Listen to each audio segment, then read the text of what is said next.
आमदार सुनील शेळकेंच्या हत्याकटामागे कोण याचा उलगडा होणार। पिंपरी चिंचवड सीपी चौबेंनी या कटाच्या चौकशीसाठी स्थापन केली एसआयटी। आपला आवाजचे संपादक उत्तम कुटे यांचा स्पेशल रिपोर्ट। मावळचे राष्ट्रवादी काँग्रेसचे आमदार सुनील शेळके यांच्या आमदारकीची ही दुसरी वेळ असून पहिल्या टर्ममध्येच त्यांच्या हत्येचा कट 2023 मध्ये उघडकीस आला।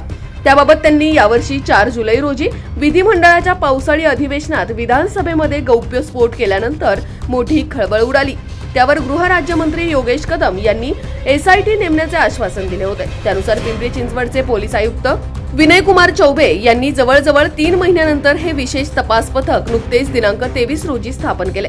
त्यामुळे आमदार शेळकेंच्या हत्येचा कट कोणी रचला हे समजणार आहे। ही एसआयटी 8 जणांची असून त्याचे प्रमुख पोलीस उपायुक्त विशाल गायकवाड हे आहेत, तर सहाय्यक आयुक्त डॉक्टर विशाल हिरे, तळेगाव दाभाडे पोलीस ठाण्याचे वरिष्ठ पोलीस निरीक्षक कन्हैया थोरात, गुंडाविरोधी पथकाचे सहाय्यक पोलीस निरीक्षक हरीश माने, बावधन पोलीस ठाण्याचे अंबरीश देशमुख, तळेगाव दाभाडे पोलीस ठाण्यावरील पोलीस उपनिरीक्षक रवींद्र खामगळ, गुन्हे शाखेतील हवालदार अंकुश लांडे, बावधन पोलीस ठाण्यावरील हवालदार सचिन बेंबाळे, तळेगाव दाभाडे पोलीस ठाण्यावरील शिपाई सुनील सगर यांचा त्यात समावेश आहे। या पथकाला चौकशी वेगाने पूर्ण करून आपला अहवाल देण्यास सीपींनी सांगितलंय। त्यामुळे लवकरच आमदार शेळकेंच्या हत्या कटाचा उलगडा होईल। त्यामागे कोण मास्टरमाइंड आहे हे समोर येईल अशी आशा बाळगायला हरकत नाही। पिंपरी चिंचवड पोलिसांनी 26 जुलै 2023 ला 7 सराईत गुंडांची तळेगाव दाभाडे येथे धरपकड करून त्यांच्याकडून 9 पिस्तुले व 42 काडतुसे असा मोठा शस्त्रसाठा पकडला होता। हा शस्त्रसाठा मध्य प्रदेशातून आमदार शेळके, त्यांचे भाऊ सुधाकर शेळके व संदीप गराडे या तिघांच्या हत्येसाठी आणल्याची कबुली या आरोपींनी दिली।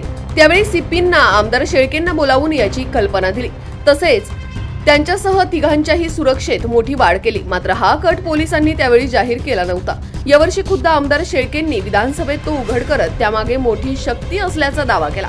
माझ्या हत्या कटामागचा सूत्रधार कोण असा सवाल केला। त्यावर याचा सखोल छडा लावण्याचे आश्वासन सरकारच्या वतीने देण्यात आले होते।